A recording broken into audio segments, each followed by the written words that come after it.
STOCKISM.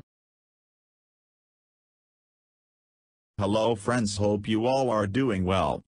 Today we are going to learn another aspect of portfolio management, that is risk measure of the stock market.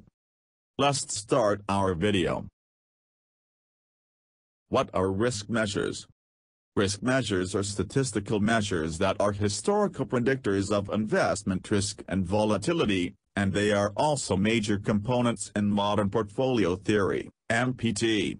MPT is a standard financial and academic methodology for assessing the performance of a stock or a stock fund as compared to its benchmark index.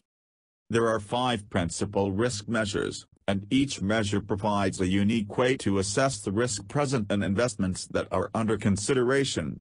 The 5 measures include the alpha, beta, R-squared, standard deviation, and Sharpe ratio.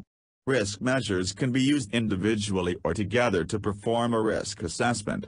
When comparing two potential investments, it is wise to compare like for like to determine which investment holds the most risk.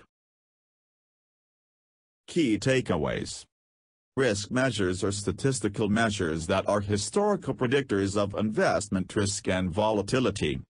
Risk measures are also major components in modern portfolio theory, MPT, a standard financial methodology for assessing investment performance.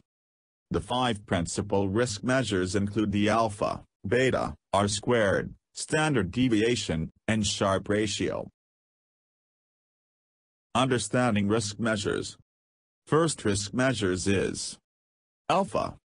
Alpha measures risk relative to the market or a selected benchmark index. For example, if the S&P 500 has been deemed the benchmark for a particular fund, the activity of the fund would be compared to that experienced by the selected index. If the fund outperforms the benchmark, it is said to have a positive alpha. If the fund falls below the performance of the benchmark, it is considered to have a negative alpha. First risk measures is known as beta. Beta measures the volatility or systemic risk of a fund in comparison to the market or the selected benchmark index. A beta of 1 indicates the fund is expected to move in conjunction with the benchmark.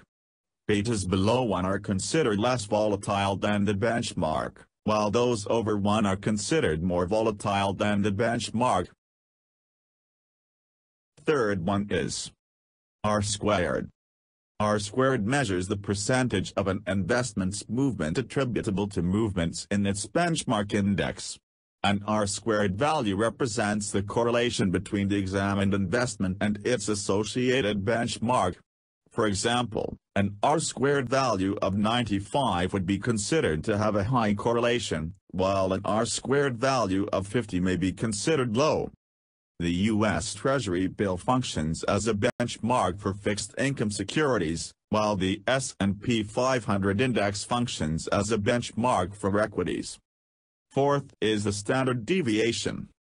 Standard deviation is a method of measuring data dispersion in regards to the mean value of the dataset and provides a measurement regarding an investment's volatility. As it relates to investments, the standard deviation measures how much return on investment is deviating from the expected normal or average returns. Fifth and the last one is Sharpe ratio. The Sharpe ratio measures performance as adjusted by the associated risks. This is done by removing the rate of return on a risk-free investment, such as a U.S. Treasury bond, from the experienced rate of return. This is then divided by the associated investment standard deviation and serves as an indicator of whether an investment's return is due to wise investing or due to the assumption of excess risk. Hope this video will help you a lot in portfolio management and you'll be the good portfolio investor. Stay connected with us, subscribe my channel, like or comment my YouTube videos, then I'll post new video with another topic of portfolio investment for you. Thank you.